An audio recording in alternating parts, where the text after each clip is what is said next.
I'm Mario Martinez Jr., CEO and founder of Vengreso, and we are the creators of FlyMessage.io, the free personal writing assistant and text expander application. On each episode of this podcast, you will hear from sales leaders, practitioners, and influencers to help you grow your sales numbers at scale. So, get your pen and paper or iPad and keyboard and start taking notes as you're now listening to the Modern Selling Podcast.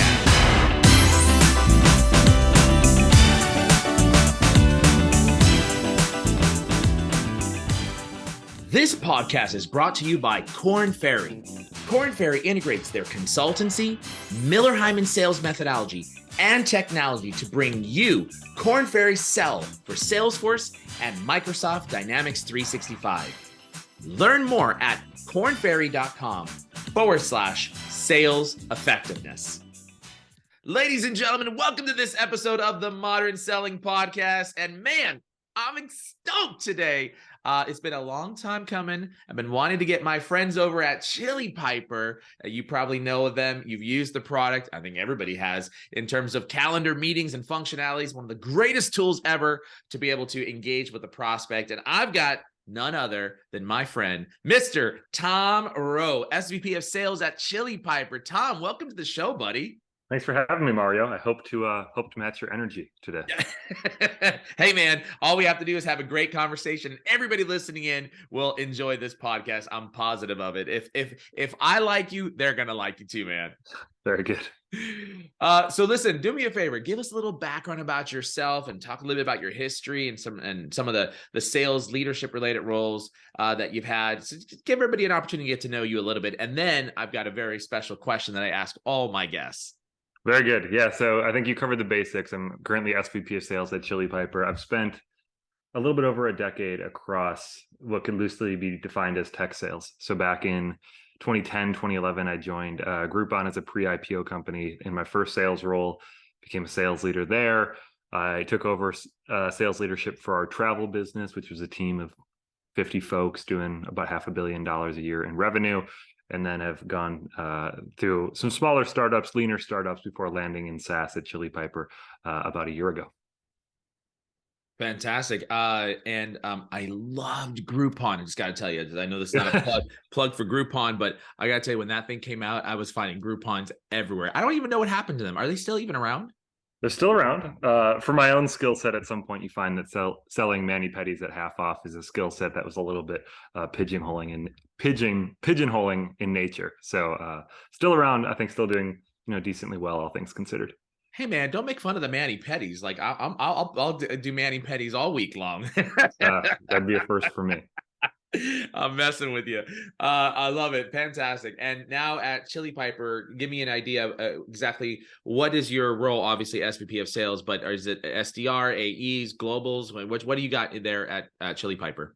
Yeah, the total roll-up of my team is about 75 folks. So I kind of govern our SDR and AE function, but also our account management function. Our CSM, so the more support function, rolls up through a different organization, but anything revenue focused or commercially focused is under my domain. Okay, gotcha. Got it.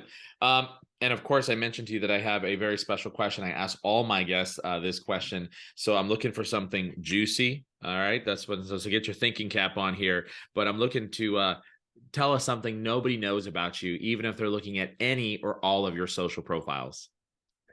Yeah, you gave me 3 minutes of warning on this question. So I had just a moment to think here. I think the thing that the least amount of people would know about me is I accepted my first sales role at Groupon completely unintentionally and not understanding it was a sales role. So I used to work in college recruiting. I met someone who worked at Groupon. They told me about an account executive position, and I frankly had a misunderstanding of what that role might be. And fortunately found that it married my skill sets pretty well, and found not immediate, but relatively quick success in that role. So this journey I've been on for 15 years it started with an accident. I think is probably the best place to start with that answer. Okay, so now you made me curious. So what did you think the role was if you didn't think it was sales?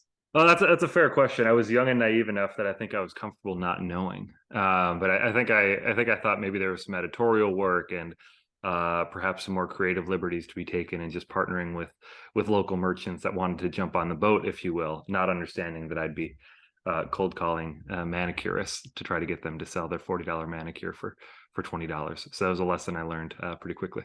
Okay, very Yeah. interesting. So one of those experiences where you didn't care what it was, as long as you were getting a job right out of college. That's pretty close to accurate. Yeah, an opportunity to live in the big city in Chicago, with a number of my friends who had moved down there. So what a good mistake it turned out to be. Yeah, well, interestingly enough, actually, 50% of all college graduates in the United States, you know what role they end up in? Sales in Sales. one function or another. Yes, Yeah, of course. sales. Yeah, they end up in sales, that was actually surprising to me. I heard that from my good friend, Mr. Howard Dover, who is one of the PhD super smart dudes over their sales academic program at University of Texas Dallas, and I had no idea that statistic was out there. So the Well, there's problem also is. very few actual sales disciplines in higher education. There's a lot of like emphases within business programs and elsewhere, and those are becoming more common, but it's certainly not a trade that people are taught about in the late years of high school or early years of college. It's something they find themselves doing unintentionally, much like me. Yeah, absolutely. I think the last number I heard, there's about 50 different sales programs across the United States in colleges that actually teach a sales discipline or have a degree in sales discipline. And so that's it's something that I wish that I had, of course, when I was back in college. No doubt, it would have made life a lot easier, especially the program at some of the colleges like University of Texas of Dallas or Northwest Illinois, and then another one of our investors. Actually, we've got three academic sales instructors who are investors in Fly Message. Stephanie Boyer over at Bryant University. So it's interesting to see these programs now starting to pop up and the Yep. disciplines that are being created. And also more interesting, the success rate that these sales college grads are having over folks who did not have a sales discipline.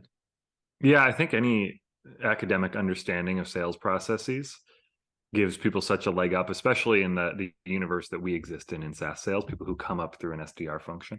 So to have some baseline understanding of sales process, not only to inform that first career, but as people ultimately move on to closing roles, I think those people have such an advantage.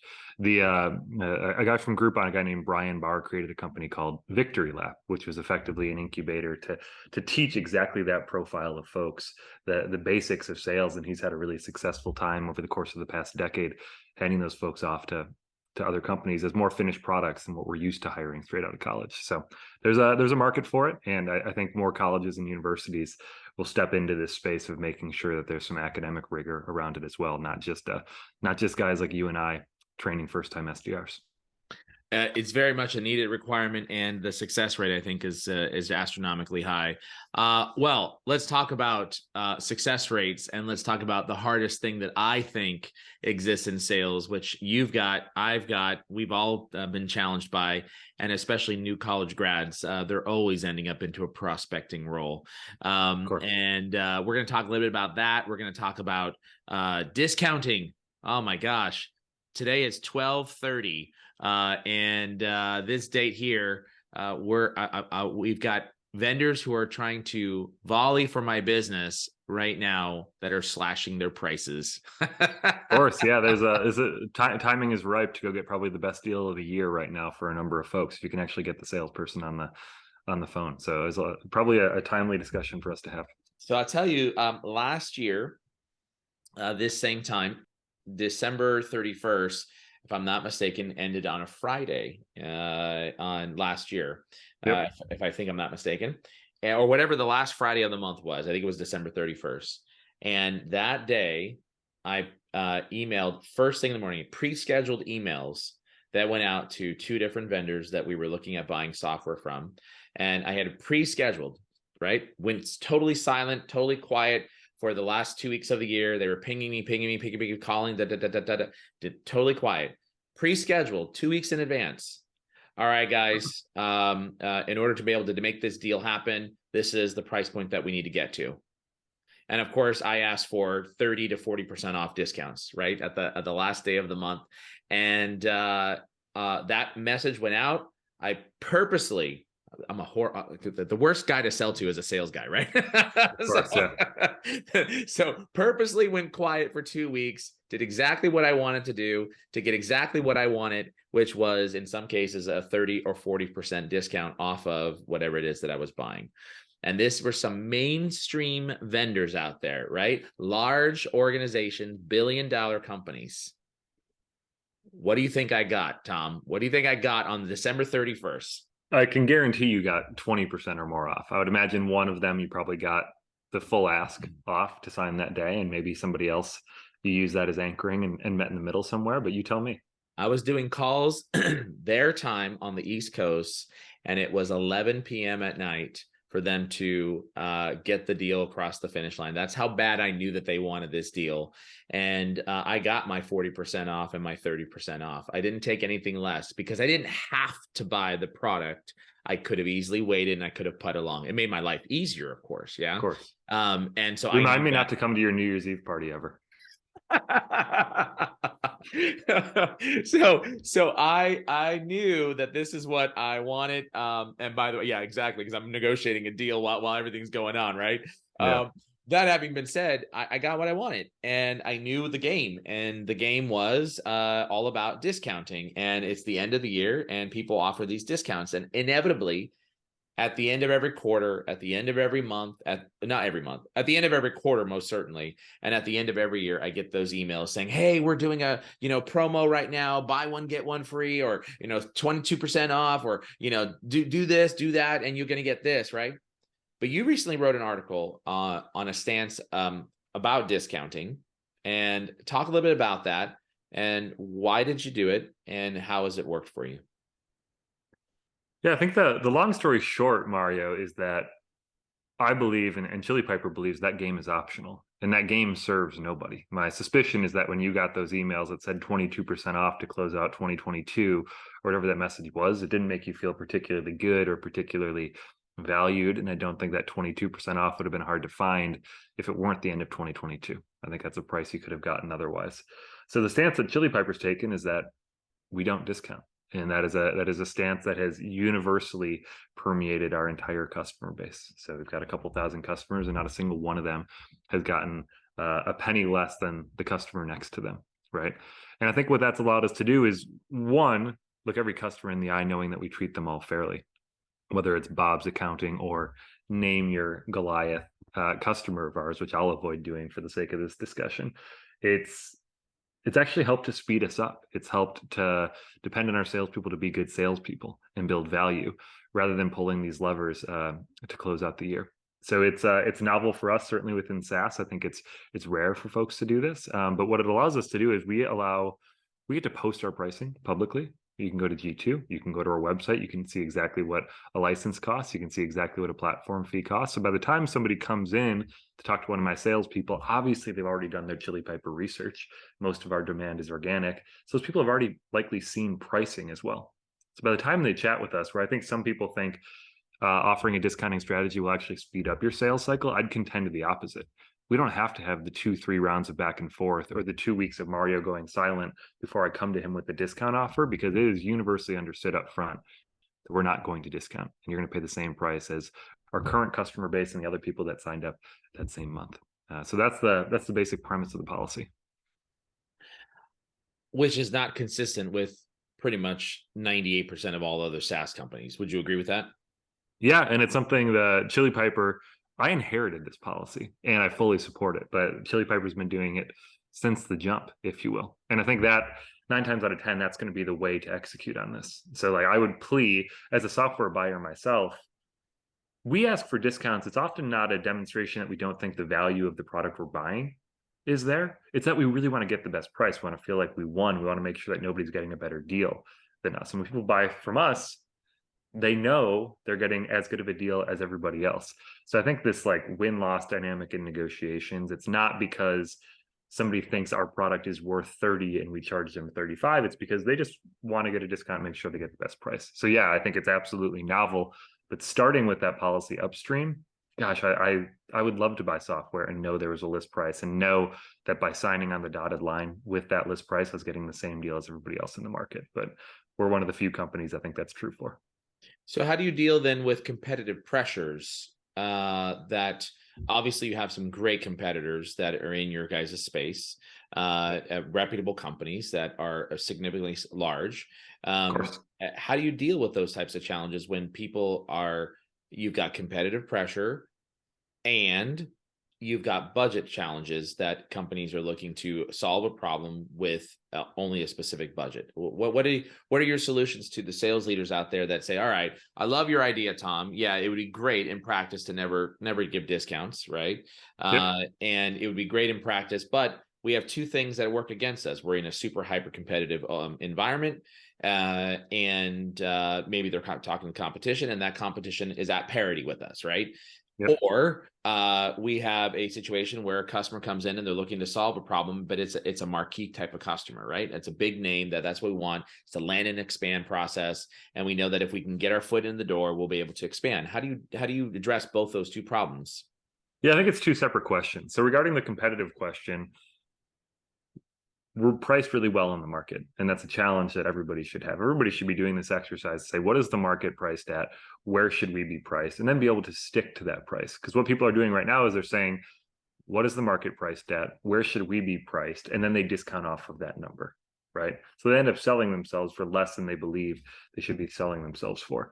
Regarding competition, there are very, very few true one-to-ones within SaaS, I believe. Now there are some industries like conversational intelligence, and even there's some differentiators there. But for us, we don't have a like-to-like competitor. There are people that offer calendaring. Now we obviously offer more than that. There are people that offer lead distribution. We offer more than that. For the combination of things that we serve, there is nobody that is priced better than us. So we get to walk into those discussions knowing that for the combination of things we're going to provide, you cannot do it less expensive than we can, or frankly better than we can. So I think there's this luxury in understanding that we are priced best in the market, but I also think it's a challenge to the people at the co-founder level or at the sales leadership level to set a realistic and understandable pricing model for their team to go out into the market with. Regarding 2022 is a great example of the kind of macro conditions that sales leaders ultimately have to answer to, where budgets are getting squeezed. And I actually think it's an argument for static and non-discounted pricing and not an argument against it.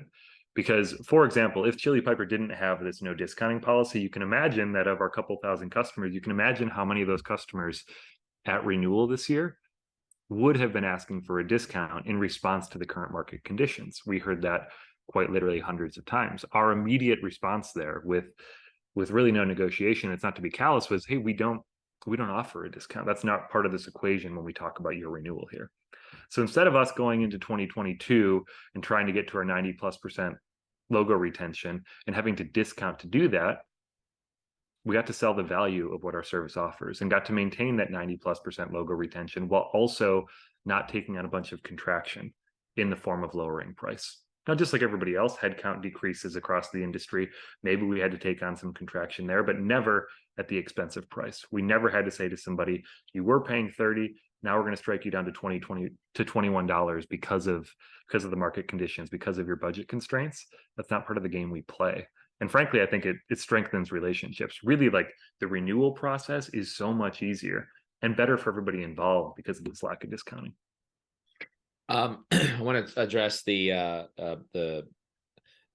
ultimately the thing that I hear you saying is that from a product development standpoint, what the organization has done is created so much value that when they buy, as an example, in this case, Chili Piper, when they buy the technology, that it's multiple technologies that they would have to go assemble together with the competition. You've got that all in one. Therefore, you don't have competition. And I think the essence of that is really looking back at the senior leadership level and saying, okay, if we're going to have a policy of no discounting, which I believe is a phenomenal idea, by the way, if you're going to have that policy, then you need to create a situation where it's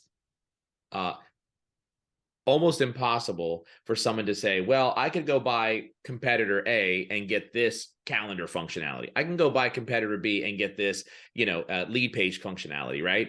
Yeah. And it's like, great, go do that. And then you got two vendors. Now you got to hook them all together. Now you got to make them all work together, right? But what you guys have done is created a value proposition around the product that creates, in this situation, a no competition and no competitive threat.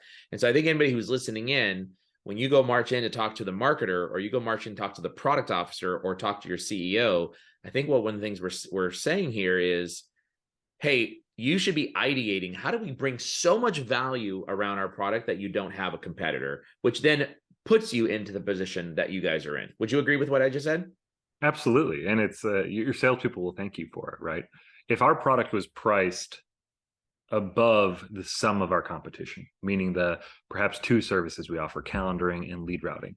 If our product was priced above the combination of those two things, we couldn't maintain this policy. We'd never close new logos. But because we're priced so well in there and offer the suite of services in that price, yeah, the team can really confidently kind of go into battle with that knowledge. And I think if you were to poll my sales team, 75 folks, I would suspect that greater than 90% of them are in support of our policy. And almost all of them, if not all of them, have sold in places previously where there was pretty aggressive discounting, myself included, a couple different stops where discounting was really, really prevalent. And this creates a relationship when you're looking at your sales team and you're looking at performance of your sales team. There's not a competitive advantage for one person. I can think of one of my last roles, the quote unquote best person on our sales team and highest performing person on our sales team also had the highest weighted average discount or the lowest ACV because they were striking price so badly. But because they had this reputation of being the best, they were entrusted to be able to manage those pricing discussions on their own.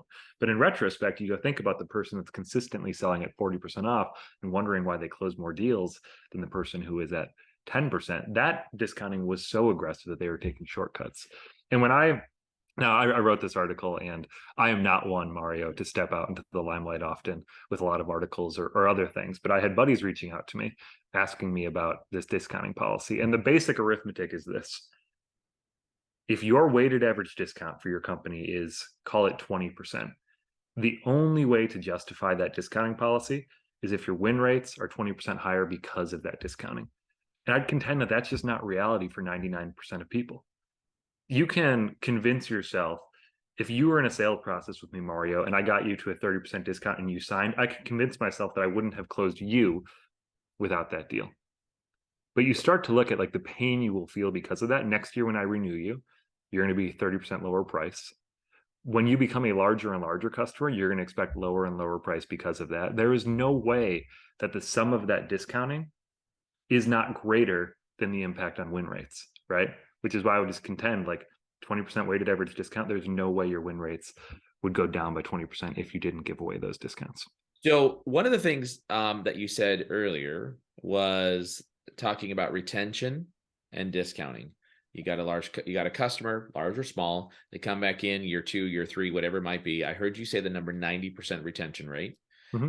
Is that a true statistic, or is that something you were just throwing out as in the realm of possibilities? No, that's true. Okay. So there is an expectation, of course, year after year, that all of a sudden software costs go down for some reason. There's that expectation for other software providers. There's not that expectation with Chili Piper. Fair. And interesting enough, this is a buyer's mindset. I have this product does A, and I have this year's contract now. The next time I go to renew it, I'm expecting that the price goes down. Fundamentally, I believe that is a product development problem. Mm-hmm. Because theoretically, does storage prices and servers and those types of things over the course of time go down? Yeah, possibly. But if you're delivering product value to your buyer, they're going to see enhanced features, functionality, capabilities, components, how-to, what-tos, when-dos that actually bring more value back to the individual user. So therefore, as a buyer, I think fundamentally what we need to do as a product organization, as a sales organization, is deprogram our buyers that price doesn't go down just because you've had me for 2 years. Price actually should be going up, because I brought you more value with new technology, new features, new capabilities, new whatever it might be.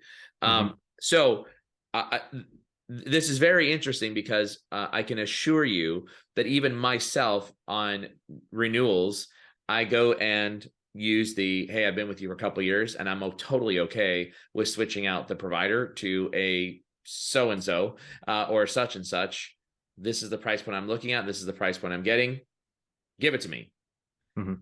And the pain to move is actually going to be very painful, but I'm going to save over here. And inevitably, I get it every single time. But no salesperson ever turns around and says to me, you know, Mario, if you actually think about all the things that we did for you this year, we delivered and you used and you are using all these new features. Why do you think that pricing should go down when we brought you so much more value? Nobody's ever done that. Never, Yeah, ever. and I actually, so as you stick with customers longer, naturally a few things happen. Usually headcount increases, especially over the course of the last 3 years, the last 6 months accepted from that statement, of course. But headcount goes up, complexity of your instance with that customer goes up, and that customer's dependence on you also increases.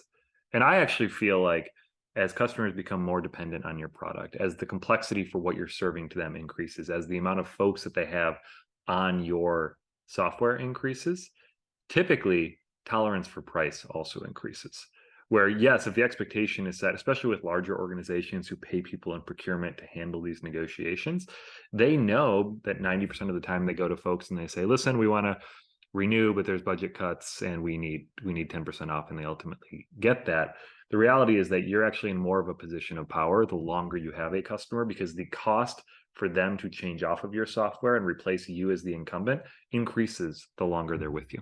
So there's value in that stickiness, and there's leverage in that stickiness for salespeople, not the inverse. And I don't say any of this to be manipulative. I think if you ask around, we treat our customers very, very well. So sometimes talking about this, when I talk about leverage, I'm not trying to pull the wool over anyone's eyes or win these negotiations. I'm trying to remove the dynamic of price and remove the win-loss dynamic by making sure that price is just an understood agreement that you have at the point of signature when you sign on for Chili Piper the very first time. And we don't have to come back to that every time we talk after that. Yeah, love that. Love that. It's a great points there.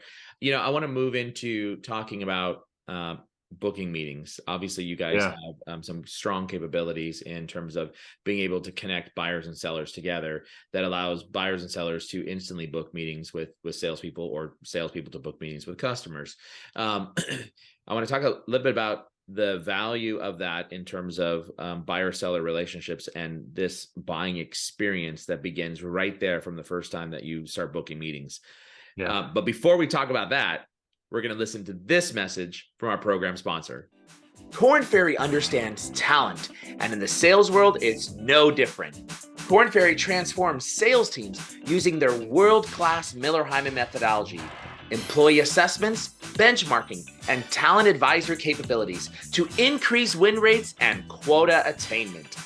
Korn Ferry offers Korn Ferry Sell, a sales effectiveness app available in AppExchange and AppSource that helps your sales team develop and replicate powerful sales strategies that help sellers win more deals and crush their quotas. Learn more at kornferry.com/sales effectiveness. That's kornferry.com/sales effectiveness. Right before that program sponsorship break, I was talking to you about the value of instantly booking meetings with salespeople and that experience of the buyer-seller experience, and making sure that that's a good experience. Talk a little bit about, first off, the value of prospects to being able to instantly book meetings with salespeople, and the way to approach that. Example, I get outreach all the time as a buyer for the organization, as CEO of my company.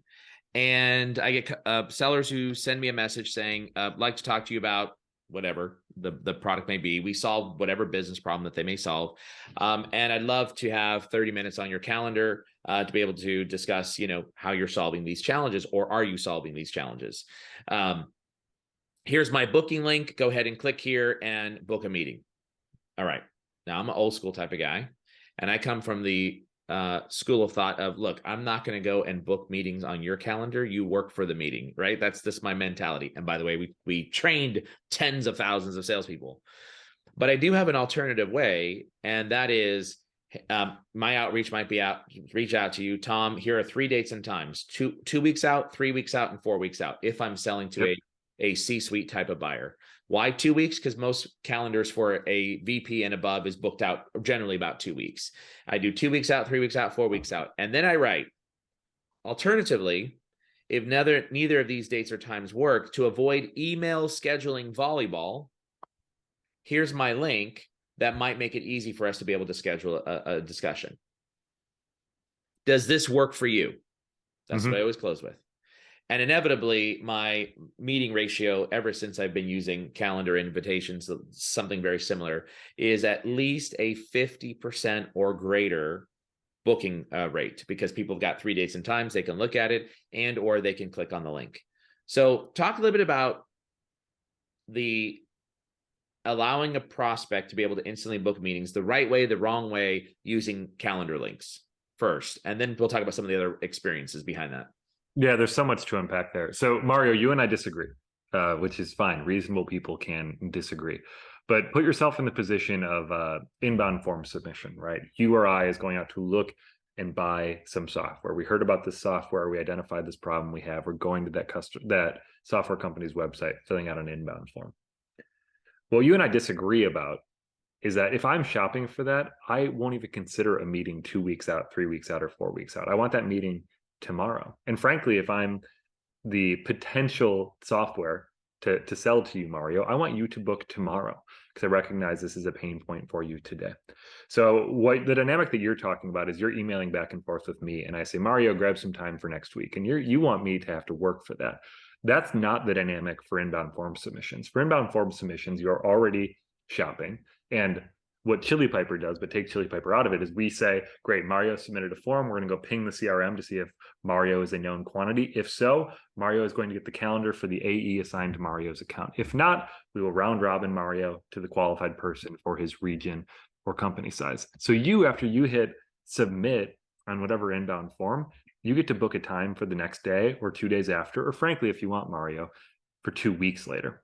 But when I fill out an inbound form, I'm super high intent. I'm a hand raiser. There is no sense making an SDR or an AE blindly call you later that day, and it's going to be an unknown number that you're not going to answer. And then I'm going to email you, and it's going to be 14 emails down, and you're likely not going to answer that. I'm going to have to chase you for that meeting, and that's not a fruitful use of anybody's time. Now, transitioning away from that topic, like I just feel really strongly about prospect experience. There are a few tenets that I think we just get wrong in SaaS sales that we just have to get better with. Just to clarify, Tom, what I was describing was the outbound prospecting experience. Very, very good. Yep. So you and I are in total alignment. Good. I want within minutes that prospect receiving a message, and then within an hour, I want that prospect receiving not only just that message to book a meeting, but I want a text message and I want a LinkedIn connection request that's going out to that individual hour. So there's at least 3 touch points within that first hour that someone's going to get, because it's inbound, to your point. Hand raiser, I want to talk. And by the way, that means that you have intent, and you may want to talk today, right now, not 2 weeks from now.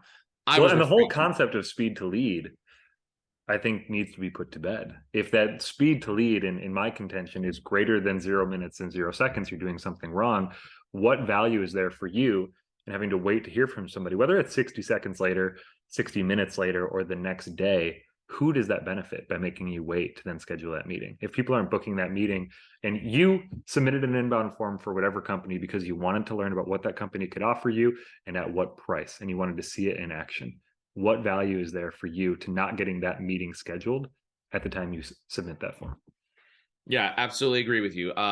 Thus, again, inbound versus outbound. Inbound, I want you being able to have that ability to get that message as soon as we know that you're a hand raiser, and then that is assigned to my, say, BDR or my AE, whoever's going to be assigned to, and then you're making physical outreach. Now, the reason why I want physical outreach to be able to be made is because I want my Tom or Mary sales rep to actually look up the buyer and know who are they talking to before they make that phone call, right? So thus no automation there. I want my seller to look at who are they working with before they send that LinkedIn connection request and make it automated. We're not looking for automation. We're looking for personalization so that we can figure out things. And that's that human touch, but absolutely instant booking capability sets. In fact, on Fly Message, when individual downloads the Fly Message free version, the last screen on the onboarding, self-paced onboarding, which takes 5 minutes at most, is, hey, we'd love to be able to help you out. Would you like to have some personalized onboarding? Go ahead and click here to schedule your meeting now, right? So totally with you. On the outbound is where I was really focused in on the proper way to be able to engage with buyers. Sure thing. Yeah. Now this is perhaps where you and I are different schools of thought. If I were outbounded and whatever the call to action, every outbound message needs to have a call to action. And the call to action was, here are 4 times embedded below for you to choose from if you'd like to book a meeting. Or typically our SDRs aren't inserting suggested times unless there's some demonstrated interest in scheduling that meeting. So yeah, I think blindly sending out a booking link is not the right usage of our tool or any other calendaring tool. There needs to be some work, and you need to get a yes before that tool and the actual calendar is put in front of folks. Got it. Love it. Yes. What about other aspects of the prospects or buying experience do you think are important? Yeah, there are 2 other things that I think are core tenets to what a prospect wants and what they don't get when they're looking to buy software. The first we've alluded to, but the first is pricing. Like if I fill out an inbound form for a piece of software, it's because I want to see that software in action and I want to know what it would cost if I were to buy it. So I generally just have a bias for making the buying process easier for prospects. And to do that, I think you should list your pricing publicly. Now, we have a no discounting policy, so that price is the price. If you don't have a no discounting policy, you should still be able to stand by your list price, even if you're going to anchor off of it. It is frankly inexcusable to me that you can go to G2 or go to software provider's website and leave there with no understanding of what that product costs. It is silly. And again, I think it serves nobody. And frankly, keeping price behind lock and key and making it this cloak and dagger discussion on an okay, not okay scale makes a prospect not okay because they don't know what they're getting into for these discussions. The other thing that's kept behind lock and key is demos. Now, you and I have both bought software of varying complexities, and I understand there's some software that needs, like, you need to create a demo environment or an instance that is more reflective of what that prospect may want to buy. But in general, my salespeople demo on the first call. We moved our demo meeting type from 30 minutes to 45 minutes because the people who fill out an inbound form or the people who say yes to an SDR meeting are doing so to get price and to learn what a product does and see it in action. And to not give people that on their first call with us, again, serves nobody. And frankly, frustrates folks. Like if you look at the melt that you have from first meeting to second meeting, if you're somebody who doesn't demo on the first call, you can get rid of that melt, whether it's 10% or 40% of people that don't make it to that next call. Wouldn't you have wanted a captive audience to show your tool to? Figure out ways to demo upstream. Don't make people wait for it and don't make people work for it, especially for hand raisers. It's crazy to me. It's asinine. I love what you just said. There are so many people out there, influencers, trainers, organizations that say you shouldn't be demoing on the first call. You should be understanding the buyer's problem, the buyer's needs. But I'll tell you this much right now. We are in a instant gratification, never seen before, instant information that people want. I want to see it. I want to touch it. I want to feel it. Type of model. And if you think about even during COVID, when we couldn't go into, we had to buy a dishwasher. Unfortunately, we couldn't go into the retail store for going inside.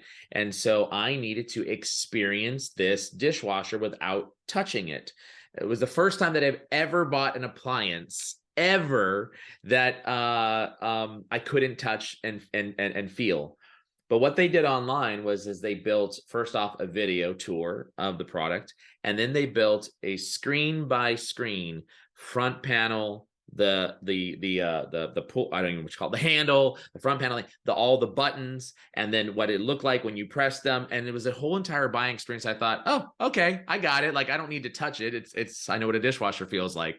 And so one of the things I hear a lot with organizations is that they don't want their reps demoing. But to your point, I come into a meeting and I want to understand, like, what does it do? How does it work? And that for me teases and whets my appetite to say, okay, let's have a continued discussion so we can talk about how we want to deploy this and what our needs are, right? That's how the way I operate. And I don't know why that's such a challenge for so many organizations to why they train folks like that. Now, if we went straight into a conversation, I met you for the first time, Tom, and all of a sudden you want to go and do a demo on me. No, I want you got to get to know me first. Of course, you got to have some basics. But you said something that I think is the magic trick. I don't know if anybody caught it. I'm excited now. I'm excited. It's the magic trick. You went from a 30-minute long meeting to a 45-minute long meeting. Yep. That's the secret right there, right? Yeah. That is the secret pill, because in a 30-minute long meeting, it takes roughly about 7 minutes to build rapport. Mm-hmm. That's how long it takes. Hey, Tom, great. I see you're in wherever you may be at, right? Tokenoke, Oklahoma. Oh, what's the weather like over there, right? So then you start with that. Oh, yeah, great to meet you. So how long you been there? Blah, blah, blah. Now you build rapport. Now, talk to me a little bit about what's going on. What do you need? That takes about 10, 15 minutes with different types of questions. Already, you're at 25 minutes. Yeah. That's why we changed it. We saw that all of our first calls, which are intended to be demo calls, were going 33 minutes, and we were never getting to next steps, right? So we do rapport building for 5 minutes, usually 10 minutes of discovery, 10 minutes of demo, and then 5 minutes were left at the end to do all of your next steps, which frankly, nothing was on schedule upstream. So we were halfway through a demo, and now 33 minutes in, somebody had a hard stop and we broke. So we expanded that to 45 minutes. We can effectively demo our tool after 10 minutes of discovery. It's not to say we can do it perfectly, but generally speaking, if we get a yes there, if there's mutual interest, then I can bring in a solutions consultant to the next call to get more technical, because I know you're probably going to bring in your sales ops person for the next call. I give enough in that first call that we know who needs to be involved in call number 2. And frankly, you as the person who filled out that form and sat through that first call are now going to be a lot more comfortable bringing in the other stakeholders from your org, knowing you're not going to waste their time. I've told the story one other time before, but in Q2 of this year, because of the markets that we've gotten into, I was really interested in buying competitive intelligence software. And I basically got one really good endorsement from a peer who said, you should check out these two. These are the two that we demoed. So I, SVP of sales, I had 100 people on my sales team at the time, went and filled out 2 inbound forms. The next day, nothing. The next day, nothing. Something like 4 days later, I sent another submission and I emailed somebody that I knew at one of those companies. Finally, a week later, I scheduled a meeting for a week after that. So it's now been 2 weeks between when I filled out an inbound form as a very qualified prospect until I talk to them. And what do? I bring in 4 other people, all the other stakeholders of our organization.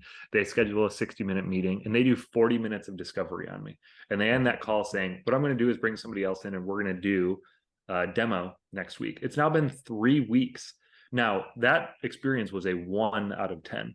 The worst experience was their competitor who never got back to me, despite my 2 efforts to get in touch with them. And I couldn't be a more qualified prospect. So ultimately, you can imagine how many competitive intelligence providers I have currently in my tech stack. It's 0, because I couldn't, frankly, their sales cycles took so long that the market changed underneath their feet that I was no longer going to buy a product that I viewed as a luxury at the time. And I had such a sour taste in my mouth from having to chase, just show me what it does and tell me what the price is.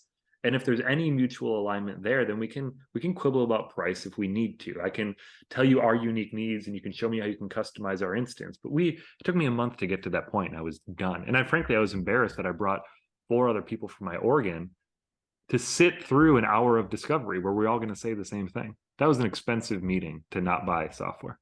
Tom. Preach, right? You know how sad it is that experience exists everywhere. Yes. Exact same story. In fact, when I reached out to the organization, it took 2 days for them to get back to me to actually book a meeting. When the salesperson reached out to me, and this was actually just last month, by the way, we were looking at buying additional product technology for our supporting our Fly Message product. And so he reached out, and when he reached out, I said, here is the situation. Wrote a whole paragraph. This is what we're looking for. Here's who I'm going to bring to the call. Here's who I need you to bring to the call. And it was specifically, how do they integrate with HubSpot? And I said, I am not interested in this type of integration with HubSpot. I am interested in this type of integration with HubSpot. And so, unfortunately, I've had already 3 meetings with your competitors. All of them brought a salesperson, which resulted in another 60-minute long discussion. And that individual who came on the second meeting started asking the same exact questions that I spent on the first meeting. And both of those 3 meetings that I had prior to, I stopped the call and I said, did you listen to our first call that I had already that answered all of these questions? All 3 solutions engineers said no. And then I said, I'm going to stop the call right now because I am going to be one of your easiest buyers to sell to. I'm going to tell you exactly what I want, when I want it, how I want it, where I want it, because I train you guys how to do this. This is what I train. So I'm telling you, you should have never came to this call without listening to the first call. Shame on you. Second thing is, you go listen to it now and don't waste my time asking the same exact questions that were already asked in the first meeting. So I wrote this all up. Sales rep, will you have a HubSpot product engineer on the next call? Yes. What does sales rep show up to the week later? With no HubSpot product engineer. And then he proceeds to tell me, well, the reason why is because I wanted to actually spend some more time trying to get to understand your needs. And then I said to him, hold on. Do you realize that I came in because one of my closest friends is one of your managers over the entire Europe, Asia, Africa market for customer success?